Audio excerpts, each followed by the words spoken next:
بسم اللہ الرحمن الرحیم۔ کربلا کی جنگ، اگر جنگ نہیں ہوئی ظلم ہوا۔ اس علاقے کے غیرت مندوں، رات نہیں اب صبح کا وقت قریب ہے، امام زمان میرا مجلس میں موجود ہے۔ ایک فکرہ میں بھی کہتا ہوں، یاد رہے تو قیامت تک یاد رکھنا۔ 10ویں محرم تک ظلم ہوا، شام غریبہ سے بے غیرتی ہوئی۔ کلمہ پڑھ کے محمد کا بیٹا ذبح کرنا ظلم ہے، زینب کی چادر لوٹنا بے غیرتی ہے۔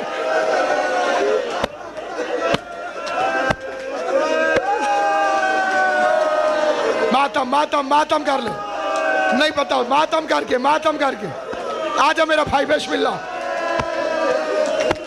بیٹھ جا میرا بھائی، بیٹھ جا۔ شادی والے گھر میں اچھی بری جگہ ڈھونڈتے ہیں، میت والے گھر میں جگہ دیکھ کر نہیں بیٹھتے۔ علی کے بیٹے کی شادی نہیں، غربت بڑھ رہا ہوں حسین کی، جس جگہ ملے وہیں بیٹھ جایا کرو رونے کے لیے۔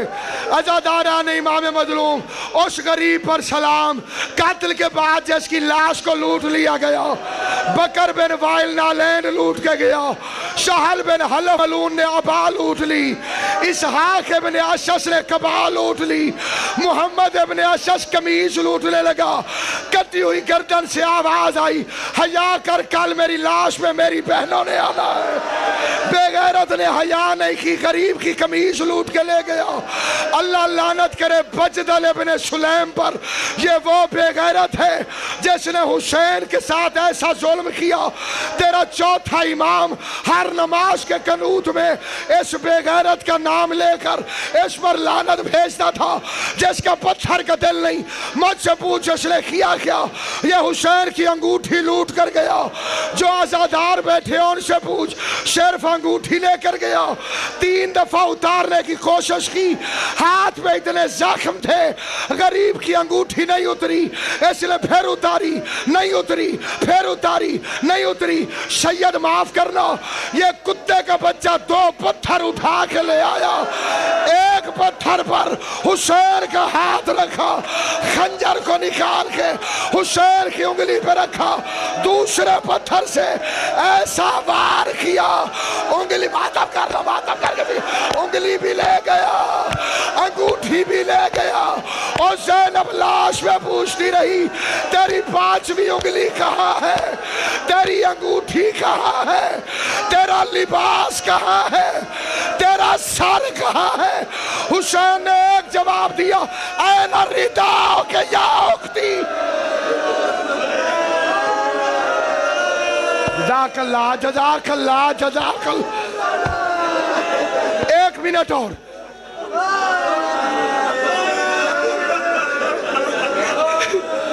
بی بی زینب نے 3 سوال کیے، این لباسک یا اخی، این راسک یا اخی، میرے بھائی تیرا سر کہاں گیا؟ کئی گھنٹے جنازے قبرستانوں میں پڑے رہتے، کئی گھنٹے۔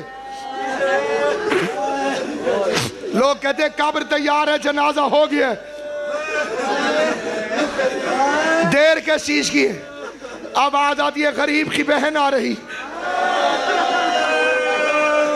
علی کی عزت کی قسم، کوئی گھر میت سے دور نہیں، جب بہن آتی ہے اسے بتانا نہیں پڑتا میں اس کی بہن ہوں، اسے اتنی اونچی آواز میں رونے کی اجازت ہوتی ہے۔ غیر مرد کرتے ہیں، پردہ کرو، غریب کی بہن آ گئی ہے۔ رات کے اس وقت اس لیے بیٹھ کے ماتم کر کے رو رہے ہیں، زینب نے کہیں سے آنا نہیں تھا، 70 قدم پہ زینب کھڑی تھی، کتے کے بچے کے ہاتھ حسین کی زلفوں میں تھے، قرآن اٹھا کے زینب رو کے کہتی تھی، نہ مار، میری ماں نے چکیاں 20۔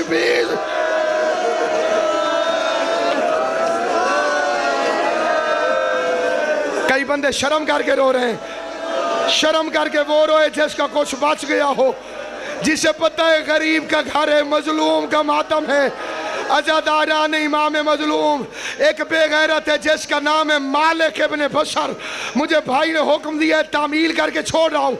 मालिक इब्न बशर जिसने हुसैन का अमामा लूटा।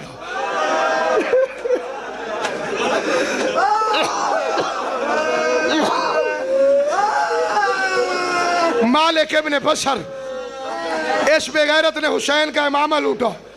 सारा दिन इब्न ज़ियाद हरामी इनाम देता रहा। ज़ैनब चुप करके देखती रही।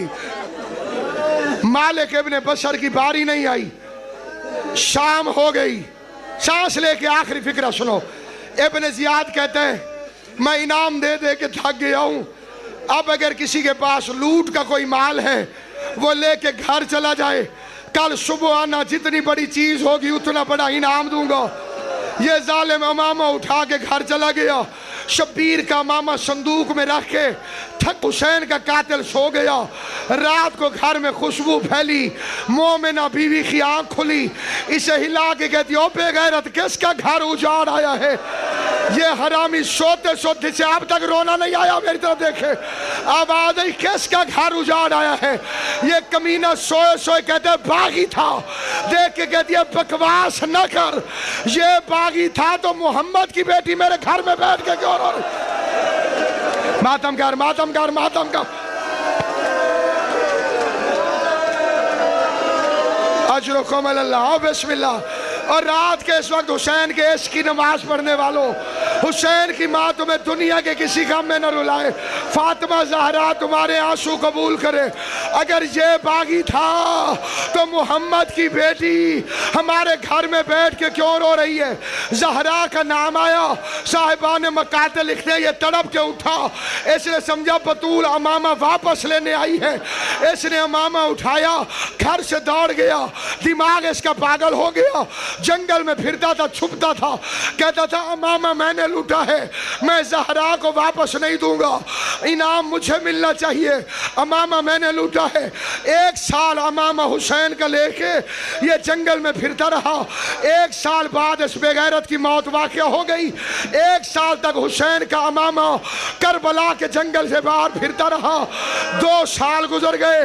2 साल के बाद सज्जाद भी कैद निभा के वापस आया। तीसरे साल हाजी काबे जाते हुए रास्ते में उसे खुशबू महसूस हुई। उसने अमामा उठा के सामान में रख लिया। हाजी ने हज किया, मदीने कब्र नबी की जियारत को गया।